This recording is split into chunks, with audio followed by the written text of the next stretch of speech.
नाशिककर सध्या टेन्शनमध्ये आहेत. कारण नाशिक आणि आसपासच्या परिसरात भूकंपाचे सत्र थांबण्याचं नाव घेत नाहीये. 25 जुलैपासून आजपर्यंत तब्बल 22 वेळेस जमीन हादरली आहे. तर एकट्या ऑगस्ट महिन्यातच 10 धक्के बसले. शनिवार 8 ऑगस्टच्या रात्रीपासून ते रविवारी 9 ऑगस्टच्या पहाटेपर्यंत अवघ्या 7 तासात नाशिकमध्ये भूकंपाचे 1-2 नव्हे तर तब्बल 4 धक्के बसले.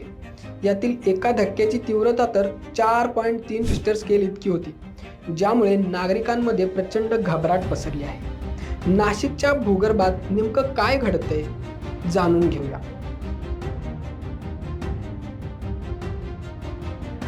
8 आणि 9 ऑगस्टची रात्र. पहिला धक्का शनिवारी रात्री 10:09 तीव्रता 4.3 रिश्टर स्केल इतकी होती.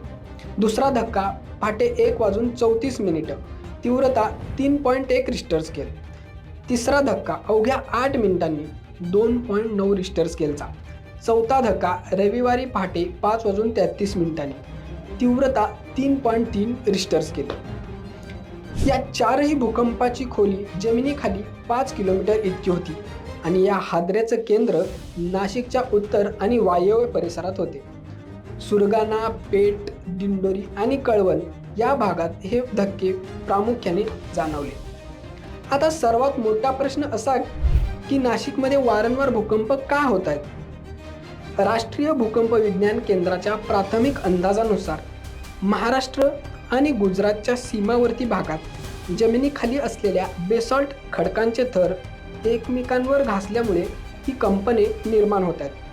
17 जुलैला नाशिकमध्ये 24 तासात 164 मिलीमीटर इतका मुसळधार पाऊस झाला होता.